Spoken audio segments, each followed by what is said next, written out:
Hello, everyone. You're welcome to the February 2024 edition of our monthly webinar series. And thank you so much for joining. My name is Ayomide Arowoshegbe. I'm the founder and team lead of Cleaner and Healthier Nature Initiative, also known as Clan Initiative. And this is what we do. This is one of our programs at Clan Initiative. Every month we invite um, great people, professionals in the field of environmental sustainability and public health. Great people like our guest who is here today. Let me not unveil him yet. So we invite them to come and talk to us and share some new things with us, or things that we should know to improve our environment and our health and the health of our community. So we are very, very privileged, and we are very much excited to have Mr. Emmanuel Oluwoyo as our guest speaker for this month of February. And he will be speaking on a very, very, very important topic as it pertains to our nation. So thank you very much. If you can just introduce yourself before I bring up our guest this evening, or this morning, or this afternoon, depending on wherever you're joining us from. So if you want to, maybe 1, 2, or 3 people, I see some new people. If you want to introduce yourself and your organization in the chat box, or if you can unmute, you can also introduce yourself. We can take that for a few minutes before we start.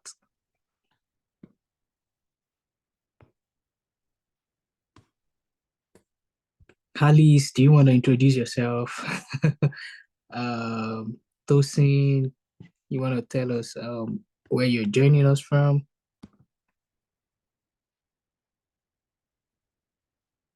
Okay. Hello, can everyone hear me?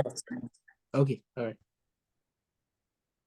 I'm Maurice Victor from OFI, attached to the Sustainability Department of OFI Nigeria. So I'm joining from Ocean State. Awesome, awesome. Thank you so much for joining. Thank you. Good evening, everyone. My name is Alice, and I'm joining from Lagos, Nigeria, and I'm an ambassador for climate change. Awesome. Thank you so much for joining, Alice. And I know we have some clan initiative members here. So do you guys also want to introduce yourself?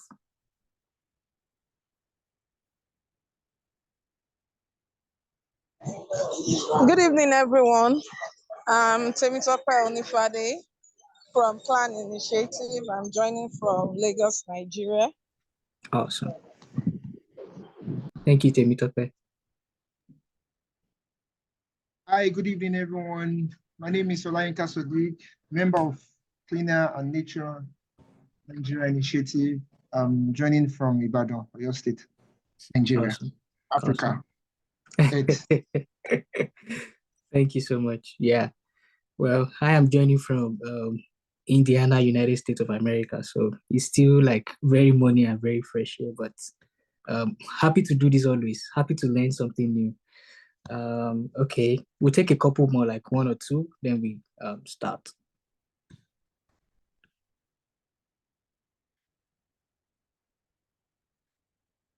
Okay, in the absence of none, so I'll just introduce our guests as he comes up this morning. Okay, someone is putting something in the chat box.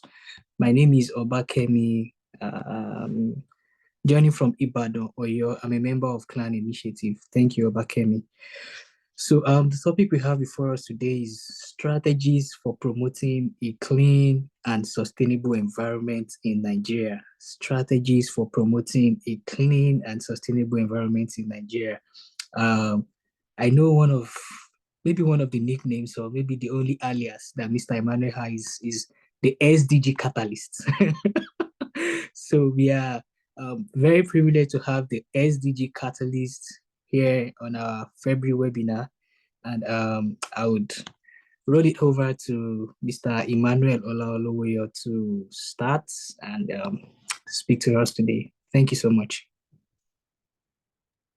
Okay, good evening and good morning to you, Mr. Yomide, and to everyone also joining from the part of Nigeria. It's so good to hear from you, and thank you to the esteemed leadership and team of Clan Initiative to have me to facilitate this webinar for the month of February. I'm so glad to be part of this, and just like you said, maybe why people call me SDG Catalyst is because I eat and beat the SDGs. I love everything that has to do with the SDGs, and I get to strategize for the SDGs. So I found myself being called that name. Normally it's Development Catalyst. That's what I use for my brand name. But later they changed it to SDG Catalyst. But let's just keep it to action and getting to accelerate the agenda. It's just 6 years away from here, and it's very important for each and every one of us to contribute seamlessly. So this evening, I am going to share my screen and kickstart the presentation right away. And I would hope that this evening is going to be a very interactive session with each and every one of us. Just like Mr. Ayomide has earlier mentioned, I'm going to be speaking on the strategies for promoting a clean and sustainable environment in Nigeria. You know, it's very, very important, most especially those of us that are in Lagos. You know, the thread of things over in Lagos now, and which I believe that each and every state are also going to follow suit. I know that there are some developments in Kwara State in regards to your ban in line to single-use plastics and nylon as well. But it's more important for us to think about what are the basic ways which we can get to promote this and achieving a clean and sustainable environment in Nigeria. I'm not going to dwell on statistics. We know the level of our environments across different states. You know, I won't say Ibadan is worse. People always forget that Ibadan is more dirty than any other state. You know, there is this mindset, but it's not like that. Every state, there is this bad culture of indiscriminate disposal of waste, most especially from every citizen. We are guilty of this. We are guilty of this. So I'm going to be speaking briefly about what exactly is sustainable and clean environment. What do we mean by a clean and sustainable environment? How can we achieve a clean and sustainable environment in Nigeria, and what are the roles of stakeholders? Who are the stakeholders needed in achieving a clean and sustainable environment in Nigeria? And most importantly, because achieving a clean and sustainable environment in Nigeria starts with each and every one of us. What are those daily and individual habits which we can engage in achieving a clean and sustainable environment in Nigeria, which I'll also try as much as possible to be very brief. But may I confirm, Mr. Ayomide, how many minutes do I have for this presentation? It's actually meant to be 1 hour. So if you have like 35 or 40 minutes, so it's still fine. Okay, all right. Thank you very much. And I know that 35 minutes is not just going to be me alone. Each and every one of us are going to be participating in this discussion. And yeah, it's going to be, I'll try as much as possible to make it very brief and also an interactive one. And getting to understand what we mean by clean environment and a sustainable environment, it's very, very important for us to understand this from the perspective of living in a safe and healthy environment. When we talk about a clean environment, an environment that is free from every form of pollution, that is free from noise pollution, that is free from water pollution, that is free from land pollution, an environment that is free from air pollution. And I know, I don't think I need to be mentioning some names. There are some states I go to in Nigeria that within 1 hour, I know that I'm having issues with the air. And there are some states that when I get to, I have that natural air whereby I'm very comfortable with what I breathe in. And it's not just about the industries alone. It starts from the household levels. I mean, it starts from the household getting to the private sector. Every organizations are contributing to this. And it's very, very important for us to think about this because looking at this picture, this is a picture of a street with a landfill. Ideally, this street is not meant to have this landfill. and how do we get to this point? I'm very sure when this landfill is, you are going to see a waste disposal bin there. But maybe they will say because it's filled up and maybe the waste management guy, they didn't come up at time to come and pack a lot of issues. These are things, these are complaints that citizens, masses will get to ponder on or work on, and they just indiscriminately dispose waste everywhere. You see waste in the gutter, you see waste along the streets, even the major roads. In the markets, you see a lot of waste being disposed indiscriminately. How did we get here? And what are the solutions in achieving, in conquering this? And talking about sustainable environment is quite coming from the diverse perspective of we judiciously managing natural resources. Currently, the world population is over 8 billion and is being projected to hit over 9.8 billion, which I'm very sure by 2050, it's even going to be above 9.8 billion. It's going to hit over 12 million. And the natural resources is not going to increase. It keeps reducing, and achieving a basically is getting to meet the needs of the current generation without compromising the ability of the future generations from meeting their own needs. So those natural resources, those resources which we get to use each and every day, how do we get to manage it? Whereby the future generation, the next generation, to have their needs being met. And this is very, very important. We need to get to be responsible in use of resources. We need to be very responsible in pollution, working against pollution, and our commitment to preserve these natural resources, biodiversities, mostly for the current generation and also the future generations to be able to meet their own needs. And like I said, this is just a common knowledge gap, which I always ask myself that how did we get here? Whereby you see people coming up with, coming from different households, having this kind of mess within the streets. I remember sometimes ago, that was late last year, a woman sent me a message that she has this kind of challenge in her streets. I think that's in Rivers State.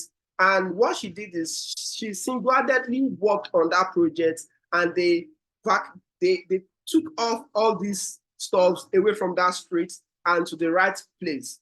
But the question is, why don't we get to sort our waste right from home? Why don't we get to dispose our waste to the right place? And this has to do, I just wrote it down there, that is just our mindset and behavioral approach. We don't need to wait for the government to enforce any law. We don't need to wait for maybe to say the Environment Agency. We don't need to wait for even the estate management to say that do not pour or do not litter waste here. I know in the Yoruba way, it's very funny whereby you see on the wall, and some will even write a cost there. So we don't need to get to that level before you do the right thing. It's just a common knowledge gap. And this picture in the second at my right is just showing the right system whereby we can get to properly dispose our waste. And definitely, I know we are getting there. It's just a work in progress. We are getting to this level, and there's an initiative which we are proposing, and we are going to be launching this year in line to this. And going further, because it's also important for us to evaluate where we are, Nigerians are today. I'm not going to bore us with figures, but the truth is that we need to ask questions. Why do we need to wait? Look at this picture. Why do we need to wait till this gets to this level? Why do we just need to dispose every bottles, every nylon, every styrofoam indiscriminately? And definitely they contribute to this, I will use the word nuisance. Yeah, it's a nuisance, which contributes to air pollution, which contributes to environmental pollution in every form, and definitely endangers the health of human. It endangers the health of life underwater. Because definitely all this plastic you are seeing, they are not just going to remain inside the gutter. They are definitely going to flow into the ocean, and definitely is going to endanger every species underwater and even the one on land. it's very, very important for us to, this is becoming more alarming, and it's not just to our natural environment alone. It's endangering the health of human beings and including the biodiversity. And it's very important for us to start thinking about measures, strategies, which we can get to achieve a cleaner and healthier and more sustainable environment. But before we get there, I just want to ask some random questions, and I want each and every one of us to participate in this because, I keep asking people this question and I get different answer at each and every time. I know that we have people from different states here. We are from different backgrounds, different religion, and you have your own belief. Do you think single-use plastics or nylon can be totally eradicated in Nigeria? Do you think Nigerians can say that we are not doing with plastics, single-use plastic waste? It's just a yes or no. Share your own point of view. And I would like, if you want to say something, you can raise your hand. You can also use the comment section to give a response to that. Oluwaseun said no. Wow. Okay, Nancy said no. Then Dee said no. Wow, I'm seeing no all over here.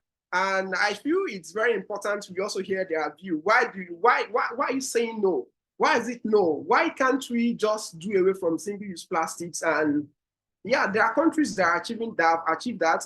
Maybe I should start with Oluwaseun. Oh, awesome. I can see a yes now from Tosin. Tosin, we are coming to you. But I would like to start with Oluwaseun. Oluwaseun, can you tell us briefly about what your own perspective looks like when it comes to the issue of single-use plastics and nylon?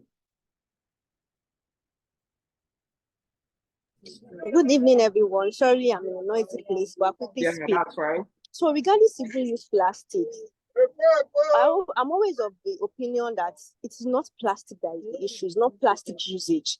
Or single-use plastic usage that is the issue. It is the waste management, plastic waste management that is the issue.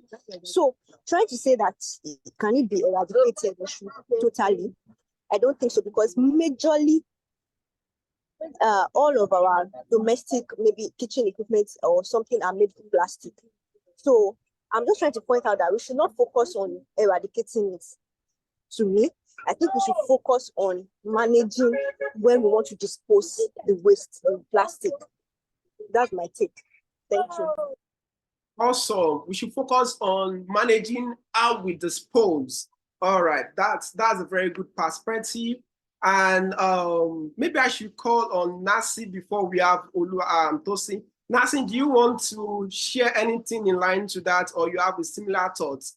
Okay, oh, she said she's all right, that's fine. Okay, Tosin, can you unmute your mic and let's have your perspective? All right, you can use the comment section as well. Awesome. Okay, Tosin, you can unmute your mic and share your perspective with us. Yes, thank you, Mr. Facilitator. I think it's something that is achievable. Going by the last SDG Corps 4, we had plastic, we work on plastic community development project, that's plastic. And we went to a particular market in Osun State where I was made to realize that majority of these are market women and individuals, they are not even aware on the dangers of this indiscriminate dumping of plastic.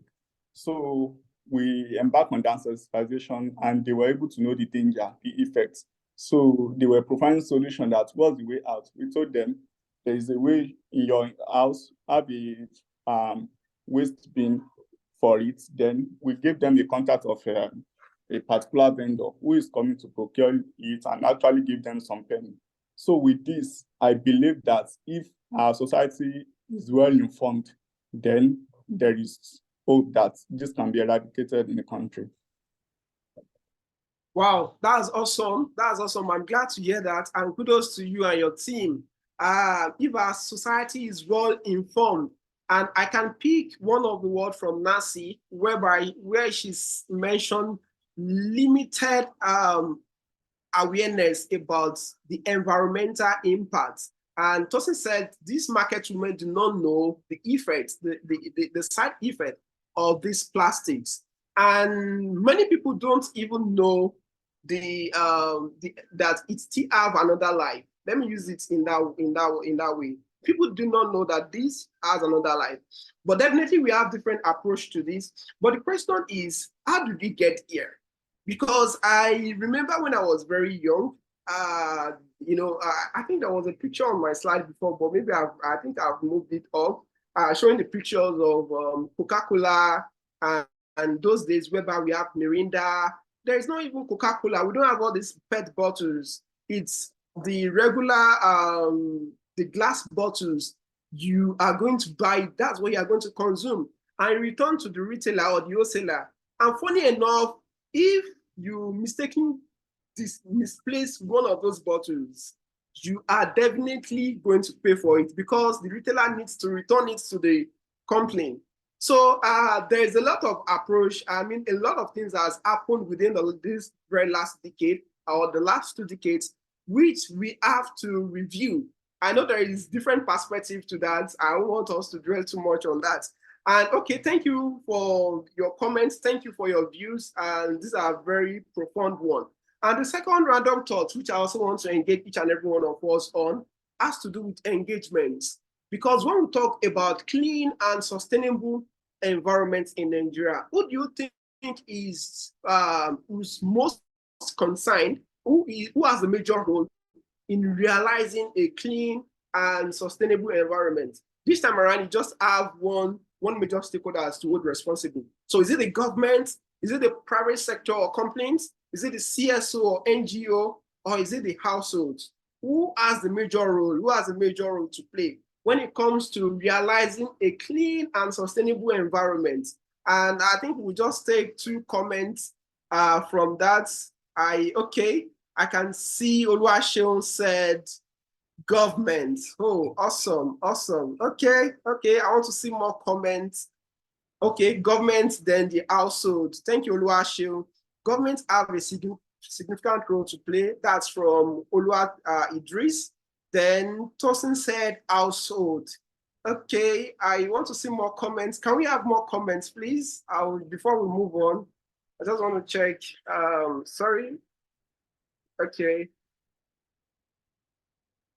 Temitope said that everyone has a role to play.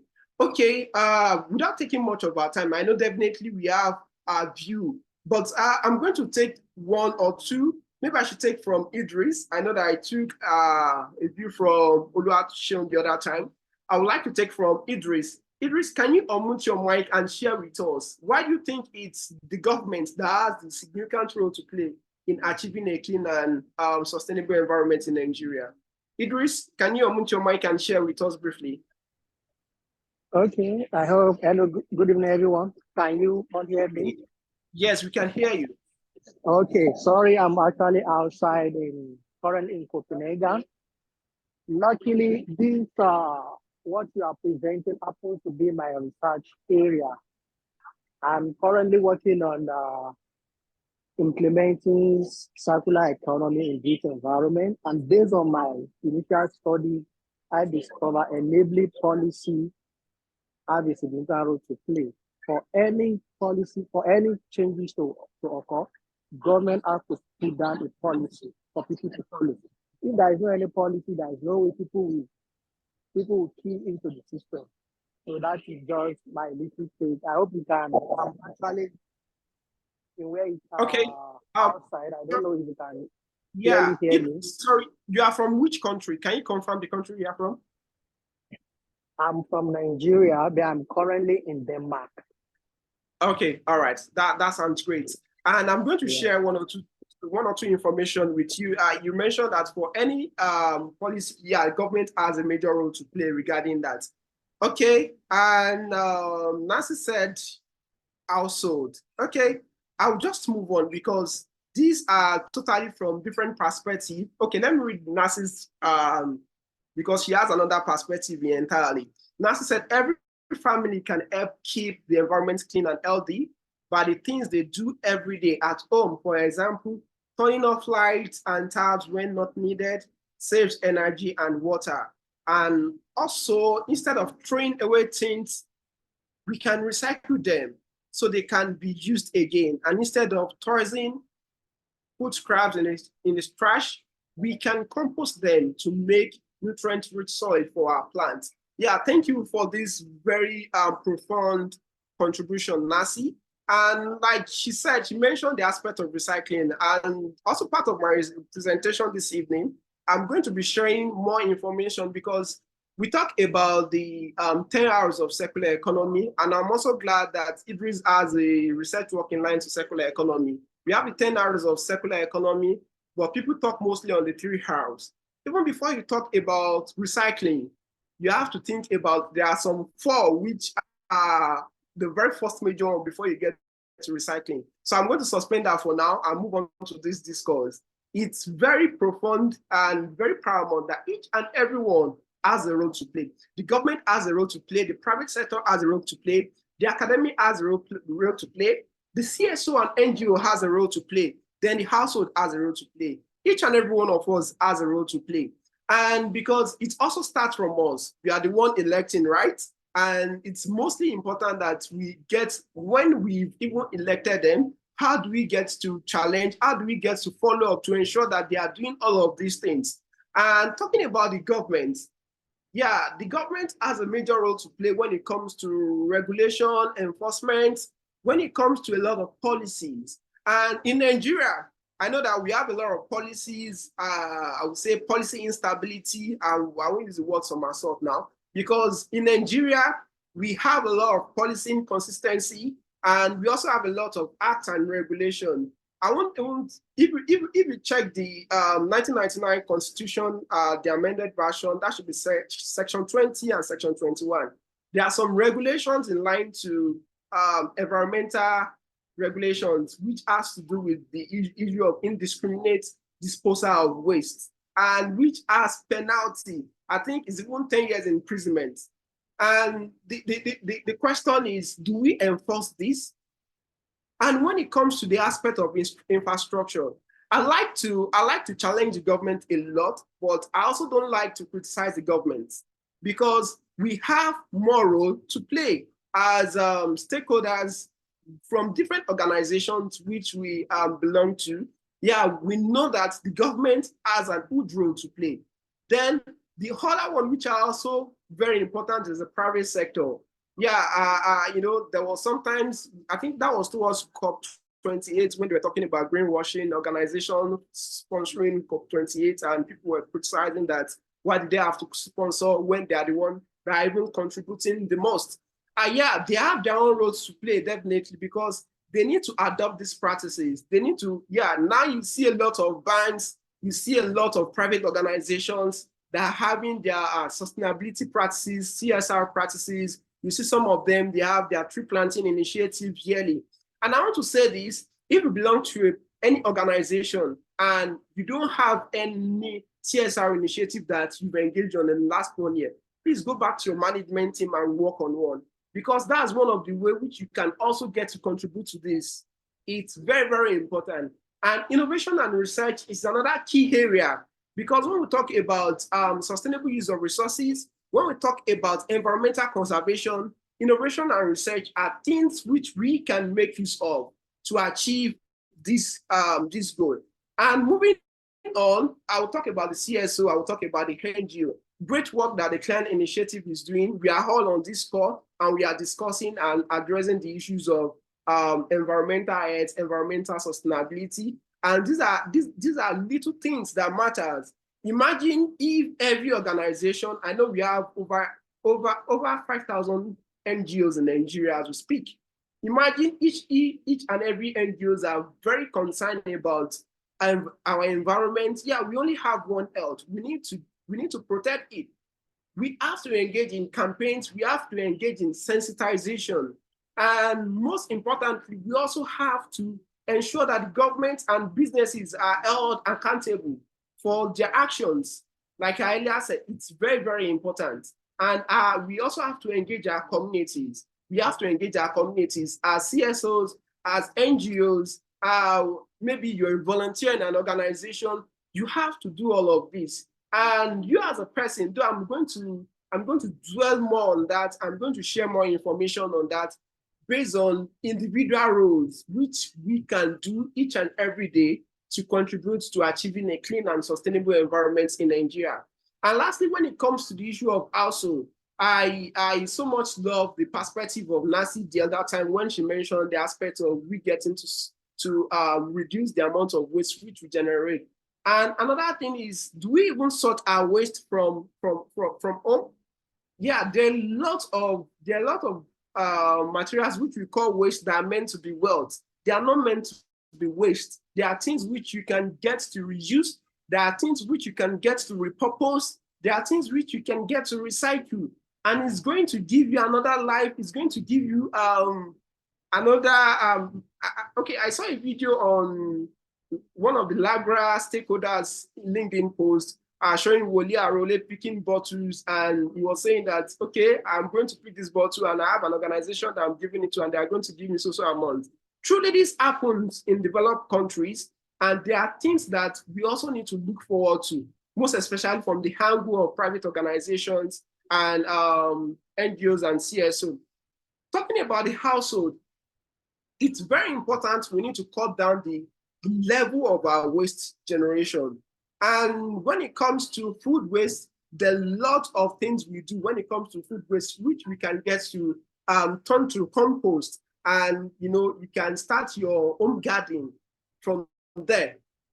And moving on, I think I will dwell more here, because this has to do with each and everybody's activities. What can we do collectively? What can we do as a nation to promote a clean and sustainable environment in Nigeria? The very first thing we need to do as an action, as a next step, and I believe this is going to be a recommendation beyond this call, is the aspect of reintegrating environmental and climate education into our school curricula across all levels, from the primary education to secondary education to tertiary education. And it's not just limited to universities alone. I know there are some departments now that we have departments of climate change. We also need to train these young folks. And just like you can see on this picture, they are drawing, there is no planet B, we only have one Earth. And I'm always this with the energy and the interest of this younger generation when you teach them. I remember in 2021, we did a training in a secondary school in Oyo State on SDGs. And after that training, it was just a 2-hour training. After the training, we got a news from the parents that this kid drew the 17 icons on the wall of our room. And all she was just speaking that week, all through that moment, was SDGs. So it's very important for us to, we don't need to wait till the government adopt this process. When you get to the top, they will tell you that this is in process. They've proposed this maybe since the last 2 years or the last 5 years. Let's take action.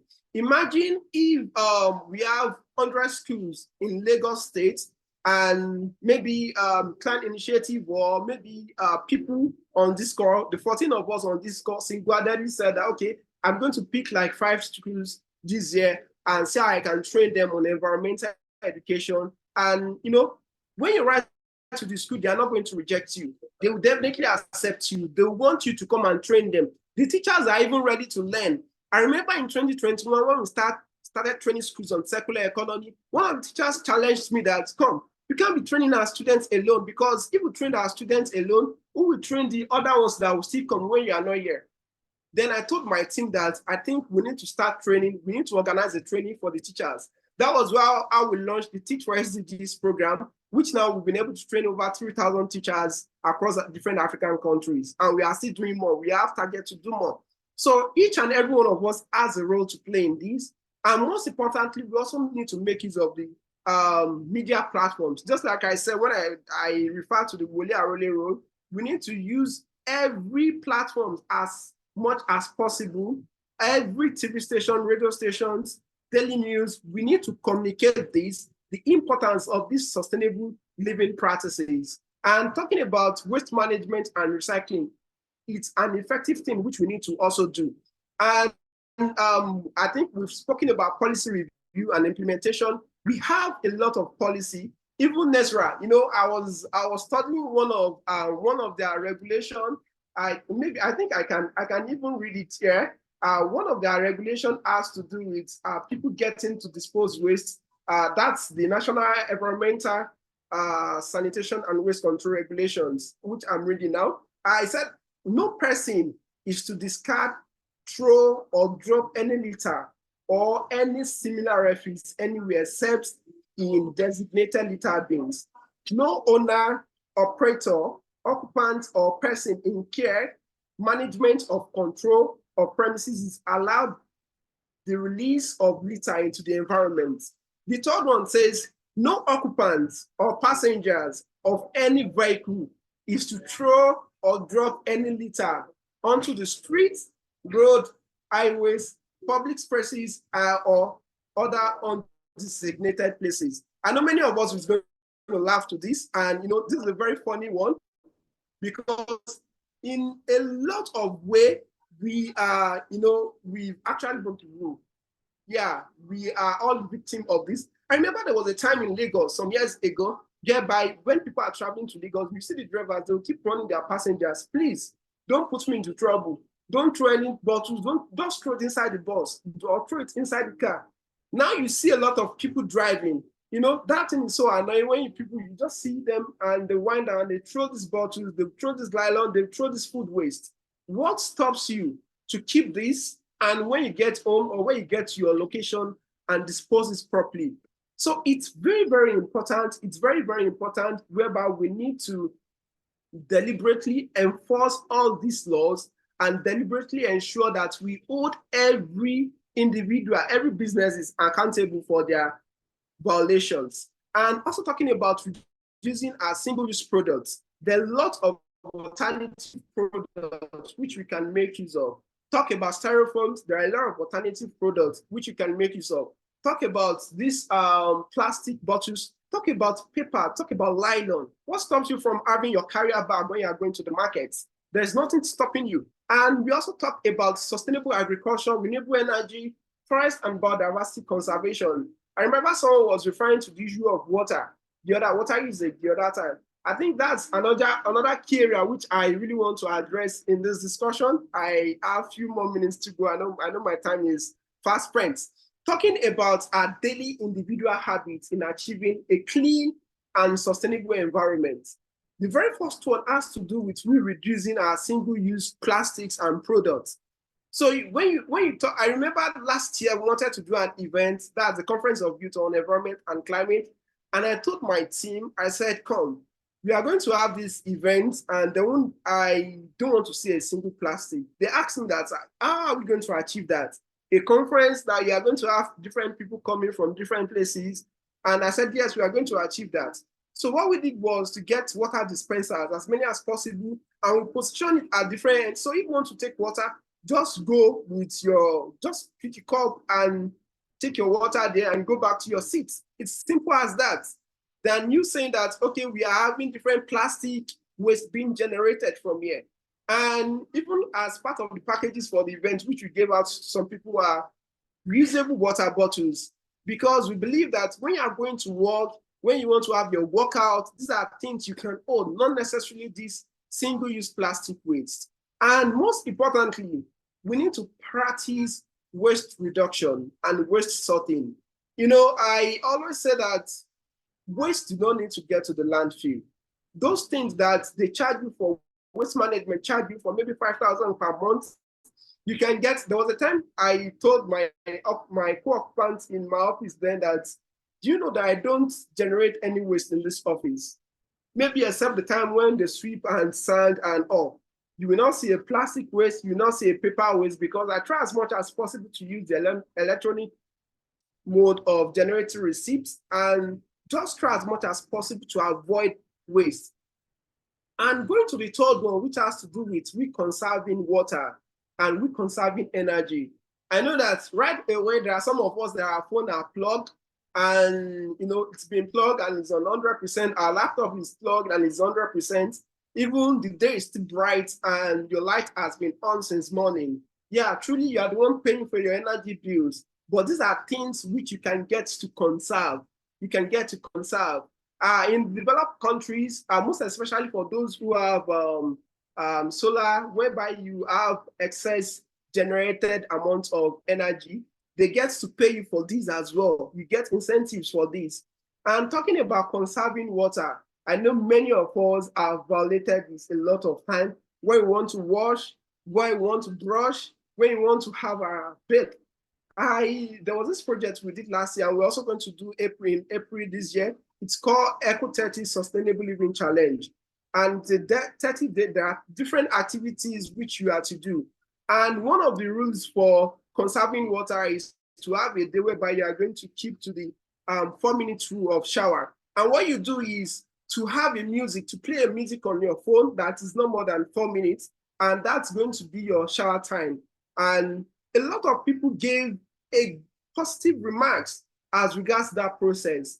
And in one way or the other, it helps them to cultivate that good habit. And another thing, it has to do with sustainable transportation, because it was meant to be part of my random thoughts the other time. Maybe will you imagine to always drive to the office in your SUV, or you prefer to use the public transport? Many of us will say we prefer to use the SUV, to use our SUV. But even if you are going to drive alone, you have to also think about carpooling. You can start carpooling if at all you are not using it for a business, but think about people that are going towards your direction, go along with them, or you pick them up, and you know that definitely you both are you are also getting to reduce your carbon emission. And also getting to support local and sustainable products is another key thing that we need to inculcate in our daily individual habits. Support local products. I'm sorry, Okay. All right. And another key thing moving forward, I just want to try as much as possible to summarize. I know that I've taken a lot of time on this. Another key thing is to participate or organize tree planting initiatives. I know a country like Kenya, each and every citizen, there's a day which they dedicate to planting trees. We are over to 13 million in Nigeria. Let's assume we have a population of 50 million, and we are saying that we single-handedly want to plant trees. Do you know what that's going to amount to? And it's very important, like I said, if the organization has not practiced any of these CSR initiatives, you have to engage in it. And if you as a person, you have a youth-led organization you are running, or you have a youth-focused organization you are running, and you've not practiced any of these initiatives, you need to get engaged on it. Organize a tree planting initiative. You don't need to do it alone. You can collaborate with NCL, you can collaborate with ITF. Okay, socks. Thank you. The person speaking. Hey, black. The long one. Thank you, huh? Now. Godwin, meet your mic, please. All right, thank you. So these are things which we all need to engage in. And also the aspect of education and awareness is very, very important. You have to educate your colleagues. There are a lot of people that do not know about environmental sustainability, or not to talk about the SDGs, not to talk about social sustainability, not to talk about the economic sustainability. It's very, very important. We need to look at these areas. And the 8th point, which I also want to throw to each and every one of us, is to adopt sustainable eating habits. We need to adopt these habits each and every day. We need to, I know that Nigeria, we don't really have meat consumption. Yeah, it's one of the major things which we have to prioritize. And we need to consume more local products. We need to consume more local products, and most especially when you have leftover, you have excess foods, and which are leading to become a waste. You can get to have a compost. You can get to set up a compost within your house, and even it can be something you get to use over and over and over again. And the other one, which I also want to mention, which I know that many of us are very guilty on, is we have a lot of unused materials within our closet. I'm not going to mention maybe the male or female folks, but we know ourselves. We know a lot of people that will say, I know I don't have clothes. I don't have clothes I can wear. But you have like 4 pieces of wardrobes filled with clothes that you've not worn for like 10 years. What are you using it for? These are things you can give out. These are things you can donate to the orphanage. And even to come to our kitchen. I always tell my guys that if there is anything that is within your home that you've not used for a year, and you have it in your living room, you have it in your kitchen, you have it in your own personal room, give it out. There is someone that will say, that will keep thanking you for that thing, than you leaving it in your closet and it's going to rot in there and have no use again. And some of it are things you can also get to repurpose. And the very last one, which I want to mention, is we need to remember and always practice the 5 R's. You know, I mentioned this earlier that before you even talk about recycling, there are some key ones you need to remember. There are some key ones you need to prioritize. And the very first one is refuse. The first one is refuse. The second one is reduce. The third one is reuse. The fourth one is repurpose. And I'm going to give a simple illustration to that, because when it comes to the aspect of refusing, I mentioned something earlier the other time that there's nothing stopping us from having our own carrier bag, customized carrier. Yeah, there are a lot of things like that. When you're going to the market, when you're going to the supermarket, I know that sometimes when I go to Foodco, you know, I just tell them, please, I don't need it. I don't need this. Just give me, I can go. Now in Lagos, I know that there is a supermarket now that charges people for nylon. And it's one of the ways which you can also get to train people, because nothing stops you from to come with your own carrier bag when you are going to the market or anywhere you are going to. And another thing, and I would like to use a very simple scenario using a coffee cup, or maybe you want to take water. Nothing stops you from having your own refillable water bottle or reusable coffee cup, instead of you using the single-use containers, and whereby you can get to refuse this and keep using your own. And most importantly, you also have to reduce. You have to reduce your consumption pattern. It's very important. And there was an argument going on regarding the use of styrofoam in Lagos. And I asked the question that, why do you need to eat outside? Why do you need to buy food outside? I know there are days whereby you go on picnics and you do all of that, but why do you need to always buy food outside? If you want to buy food outside, then go with your food container. So if you can go with your food container, pay someone to be cooking for you, the person will come will bring the food with a container and pick it up again and bring another food container, and you know that you are not creating any waste. So imagine you are going to a fast food joint and keep buying, and you know that styrofoam or that plastic is going to cause a waste. I mean, it's going to cause a nuisance in your own environment, in your own space. So it's very important we get to reduce our consumption pattern. And also it's important we get to reuse. You know, when you have these refillable water bottles, when you have these reusable cups, these are things you can get to reuse over and over and over again. And when it gets to a point when you've used it and you are tired, or the product itself is tired, you can get to repurpose it. You can creatively transform it to something else. I've seen these refillable water bottles that are used for other purposes. Maybe some kids, they can use it for a flower jar. Some use it for different things. And even before you say that you want to recycle, you want to give it to a plastic recycling company.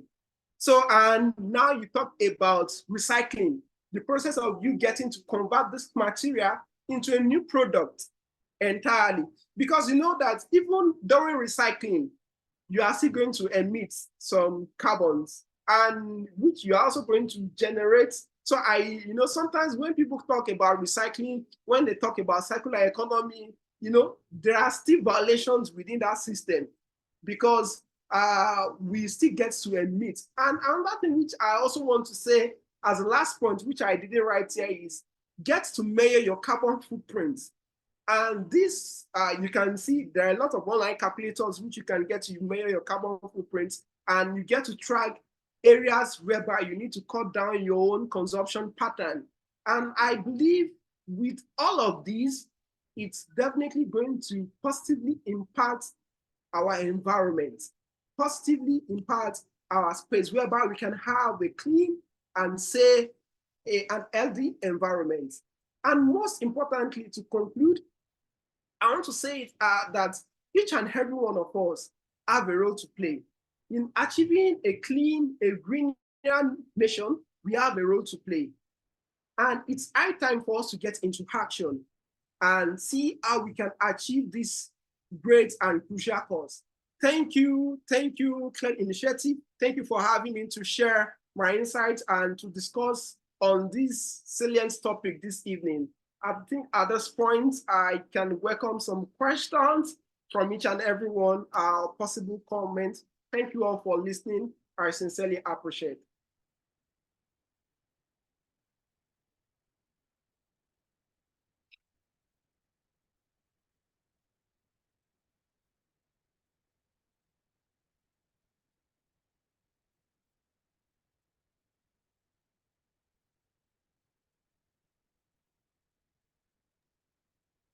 Okay. Is Mr. Ayo there? I think I can welcome questions and comment at this moment. If there are questions which anyone has, or comments or contributions, yeah. Over to you, Mr. Ayo. Thank you so much, Mr. Emmanuel. That was a very, very insightful session. Thank you so much. I don't know if there are any questions before we wrap up for this month.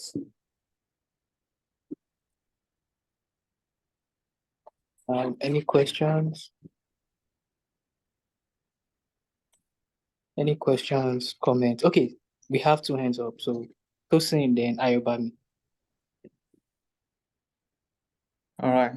Thank you, Mr. First Leader. I think you've really done justice to this particular topic. Then, towards the concluding part of the presentation, you made mention about recycling that still possess some atom of carbon emission along the process. So is there any way that we can possibly boycott this process of recycling as well in order for it not to actually create or contribute carbon emission into the atmosphere? Okay, thank you for that question. Or should I can I go ahead, or you want me to take the second question as well?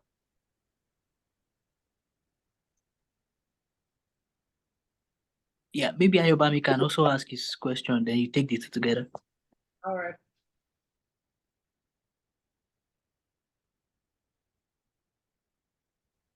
Hi everyone. Hello Emmanuel. You've done really well. You've spoken very well today. I'm glad I joined, although I joined very late. You mentioned the point of tree planting. I mean, this is something very close to my heart. I mean, because I'm a naturalist, right? So as much as possible, I try to be in tune with nature.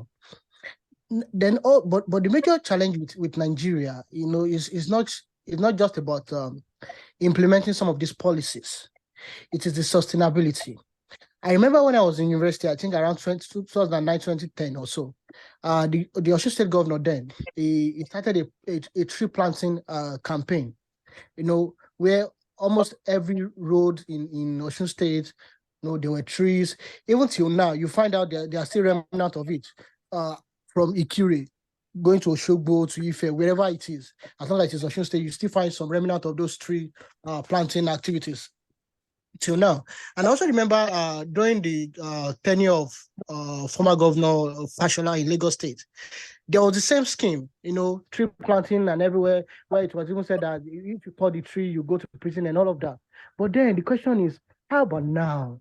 What is happening now? The issue is that a new government comes up and then abandons that project. Now, I'm not sure if we have a government representative on this call, but then I want you to address this question for us as individuals. how can we ensure the sustainability of such schemes? If I have the opportunity, yes, I would love to plant as many trees as possible. But then I want you to tailor your answer to us as individuals. What can we do, in our own tree planting efforts to ensure the sustainability? Thank you.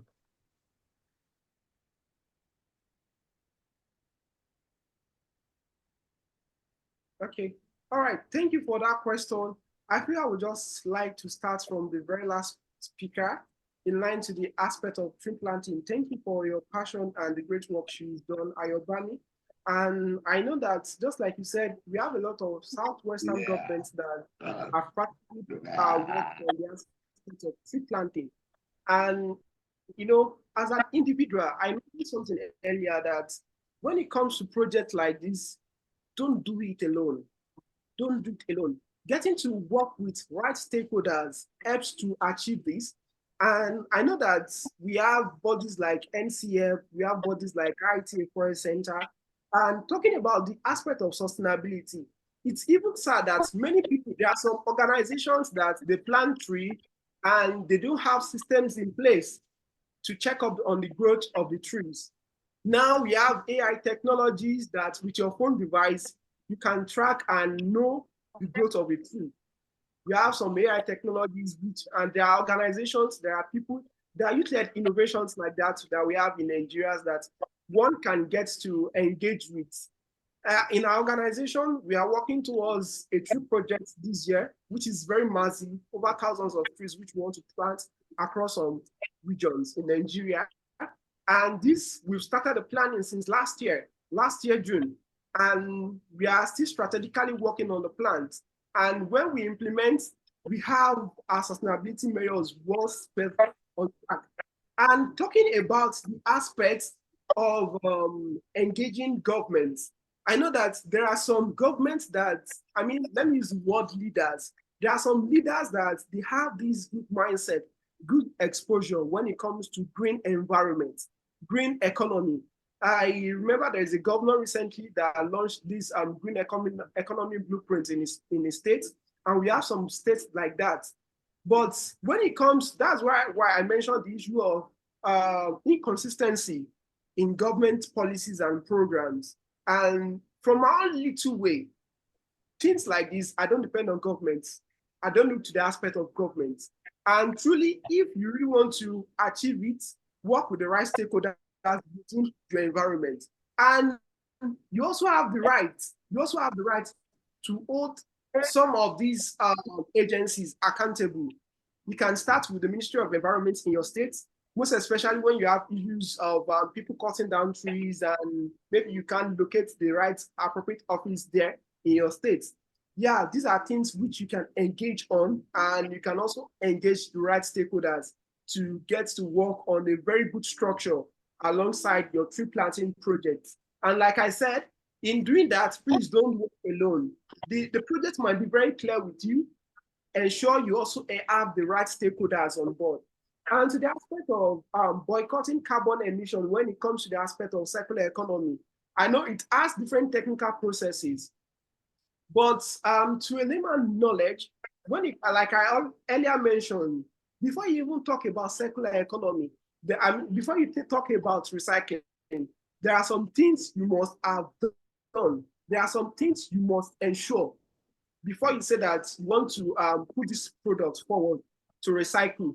So and truly, like I said, it's still in one way or the other, people get to emit carbon emission. It's quite difficult to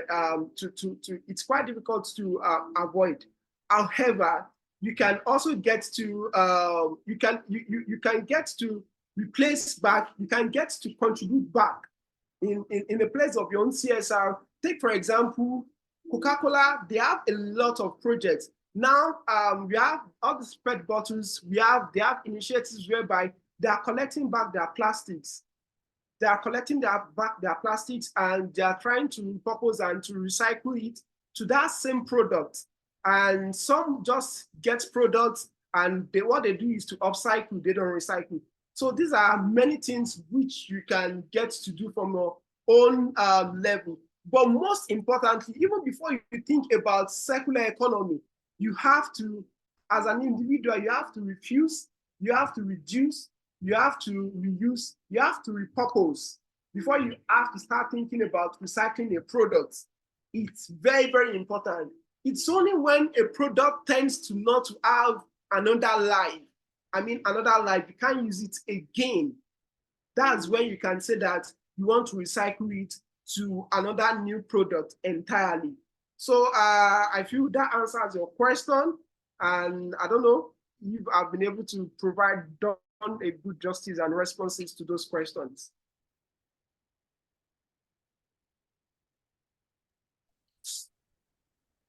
Yes, thank you. I think it's, for my own aspect of the question, it's perfectly answered. All right, thank you, Tosin. All right, over to you, Mr. Ayomide.